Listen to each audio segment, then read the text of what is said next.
It's 3 a.m. You have to change your life. So you start writing down your day and your plans and what you're going to do. You're super motivated. And then when the day comes after work, you're resting and it's time for you to finally go to the gym. That alarm rings. You can't bring yourself to do it. You just can't. You have no drive. You have no motivation. And you want to. You have the desire to want to. But it's hard for you to get up. You don't really feel like it. You'd rather just chill, relax, stay on your phone, whatever it is. And then later on, the time passes, you don't end up going to the gym and you regret that decision. You start asking yourself, why am I like this? Why am I sabotaging myself? Why can't I stay consistent like I planned, like I wanted to? Why am I doing the bad habits? I know I'm not supposed to be doing this, or I know I'm supposed to be doing something better, and I'm not. And so you're so disappointed, you're beating up on yourself. I'm here to help you with that, because this was a problem for me for a very long time. Not only with bad habits, but with staying consistent. But I cracked the code for you, and I got some lessons for you, specifically for the gym, but you can use this for life. And here it is, your why. This is arguably one of the most important points out of all these points, and it's your why, because that's where it starts. You got to ask yourself, why do you want this? Why do we want to make this change? Why do we want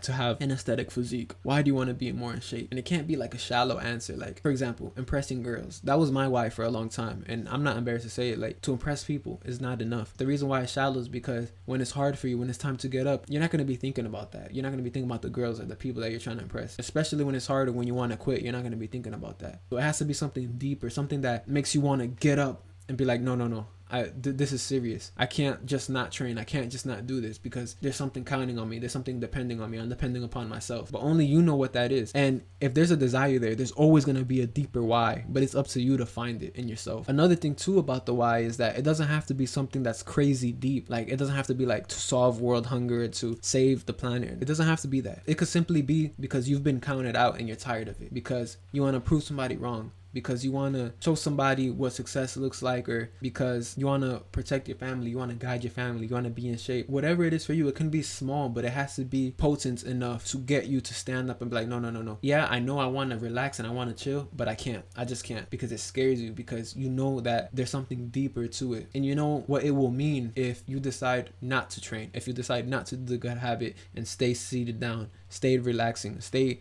scrolling through your phone. So you have to truly investigate and take inventory and ask, why do I truly want this? And do I want it as bad as I say I do? Number 2 is time is key. When you're starting out, make sure that you have the perfect time block to train. Whatever is accessible to you. You don't have to exactly copy anybody else. And that's the mistake I made. That's what I'm saying. That's why I'm saying it. I just see other influencers, other people, they'll train for 2 hours, 1 hour, and do something super intense, do something super crazy when you don't have to. It could be for 30 minutes. It could be for 45 minutes. It could be for an hour or 2 hours if you want. But it's what's easier for you. But you have to block out that time and do it consistently. At the same time, every day, showing up. Because what happens is when your body gets used to training at 12, you're training at 12 consistently. Then when you don't train at 12, or when you're struggling, when it's 12:30 and you're like, dang, you get that voice in your head that's like, hey bro, you're supposed to be training. Hey bro, you're supposed to be training. And your body starts feeling off. You feel like something's missing in your day because you haven't trained yet. And guess what? It's going to be easier to do the good habit because your body's so used to it. And so it forces you to make a decision of like, okay, am I going to choose to not train even though I have full ability to do so and just scroll and just relax? Or am I going to get up and do what my body's telling me, do what my mind is telling me, do what's beneficial for my soul? That's why time is key. Point number 3 is you never end on a 0. What I mean by this is that, let's say you do want to slack. Let's say it's truly hard for you to stay disciplined. Let's just say you got a lot of stuff going on and your mind is disorganized. You're thinking about bills and your family and your struggles, and it's just, you can't even get yourself up right now. Don't end it on a 0. At least do something. The hurricane hit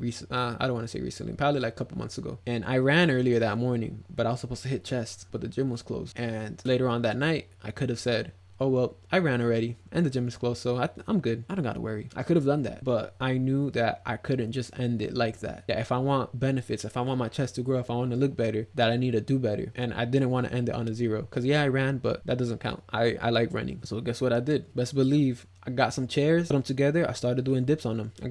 I put up my pull-up bar, started doing push-ups. I got my pull-up bar and started doing pull-ups. I got on the floor, started doing push-ups. I got on the wall, started doing some handstands, some crawls, some handstand push-ups on the wall though. Work with what you got, but make sure that you don't end on a 0. Whether that's what I did, whether that's 10 push-ups and that's it, you're done for the day, that was you not ending on a 0, that's okay. Or even if you don't even know what to do, look up a quick 15-minute, 30-minute, 10-minute YouTube workout exercise exercise that's intense, and boom, that's your exercise. If just 10 push-ups is too easy for you, 10 sit-ups is too easy for you, because what happens is that the small wins are going to compound regardless. But if you end it on a 0, then it will never compound, right? Because you don't have nothing to add on to it. What happens is that you feel like you won your day, at least not a full win. You didn't win the war, but at least you won a battle, and it's over your mind. Your mind didn't want to do anything at all, but you still showed up for yourself. Because what happens is that you start believing you're disciplined. You start believing that you're consistent, and it'll get you to get up even more often. Okay, I might not be able to go to the gym, I might be struggling with this, but I'm gonna make sure that I don't end on a 0. Point number 4 is evaluate your surroundings. So you either surround yourself with people that train, or you take a break from the friends that don't. And it might sound extreme, but what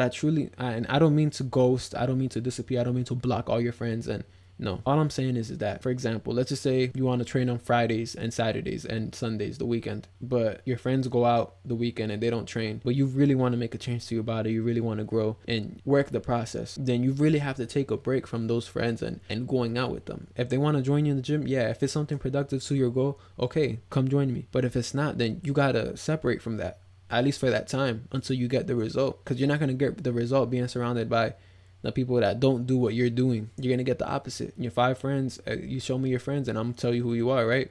So you got to separate yourself from that, even if it's momentarily. People say they want to stop smoking, but then surround themselves with a whole bunch of smokers. Doesn't make no sense. You're going to end up smoking again. So it's like, you want to help yourself, not work against yourself, right? So you got to truly evaluate, what do I need to sacrifice, or who do I need to sacrifice for now? And honestly, if they're your true friends, if they're your true family members, they'll understand. And if they feel some type of way about it, if they're getting, you know what I'm saying, then you got to question the friendship, because that means they don't want what's best for you. And if this is what's best for you, then they'll understand. The whole point is that you want to make the good habits easier to do and the bad habits harder to do. But you can't do that if you're around all the bad habits, or if you're around the habits that aren't productive to your good habits. You understand what I'm saying? And so with success comes sacrifices. That's just the one of many things that you got to sacrifice to reach your goals, especially when it comes to fitness. I had to stop going out with my friends after Juma to go eat, or to go anywhere to go eat. I don't even go anywhere to go eat, rarely, unless it's Chipotle. But besides that, I don't really go anywhere, because I know that food is gonna reverse all the work that I've put in. It's gonna make me lose money, and for what? And my friends understand that, and they're cool with that. So right after Juma or whatever, whenever we're out, I go straight home to make sure that 1, I eat right, and 2, that I'm getting in the gym. And then I gotta see them post on the stories, oh, they're having fun, oh, like, it sucks because, you know what I'm saying, like, I would love to spend that time, I'd love to have that fun, but you gotta do the work, and the work is also fun. Getting the results is also fun. So I love to win, that's just me, and I hate losing, especially over something dumb. And so if I go out and eat, if I go out and party, waste my time, and I reverse my effects, or I'm not progressing, I'm gonna feel like I'm losing, and that's the worst feeling I can have. So winning is more important to me than temporary fun. And basically I kind of went on a tangent, but point is, you got to make those sacrifices and truly evaluate. Point number 5 is have a plan. This is a short point, but basically I notice a lot of people when they're new to the gym, especially me included, is that you kind of just show up in the gym, do some exercise that you like some pull-ups, but you don't really have a plan, you don't really have a set routine. So I need you to take some time out of your day, or whatever day is, to put together a workout routine, to do some research on what's optimal, what's not. It's very easy to find this information. If you need help, then pay for a program. I have mine in the link if you want, but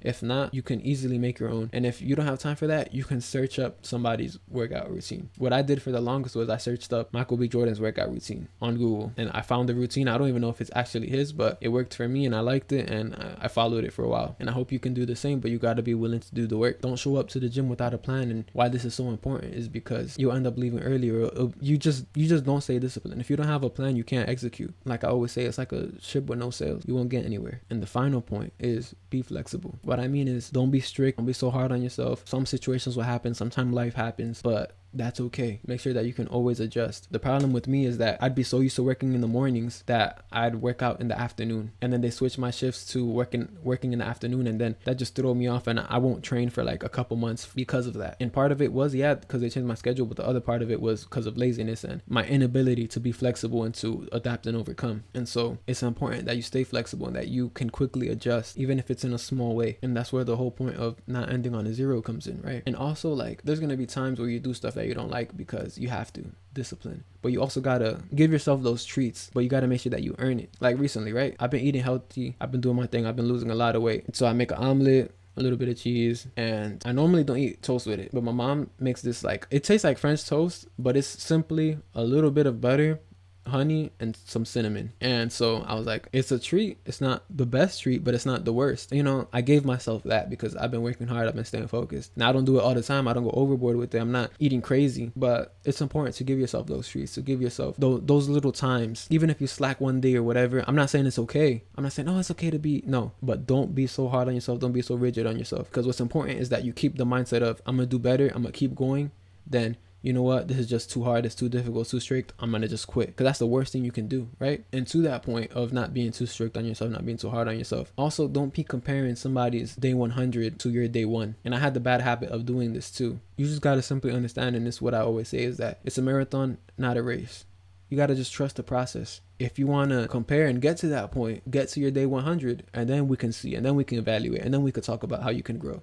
But once you get to that day 100, you're going to be pretty happy with yourself for the most part, for usually, because you made it to that point regardless. You stayed disciplined, you stayed putting in that work. How can you not get results? I trust and believe in you, and I know you do it, but you got to believe in yourself. And that's pretty much it, man. If you want my workout routine, link is in the description. I didn't get this body for no reason. I got some free stuff, the habit tracker and the diet guide. I got some merch if you're interested. And I got my one-to-one coaching if you're interested. Like, subscribe, share, all that good stuff. Mad love. Peace.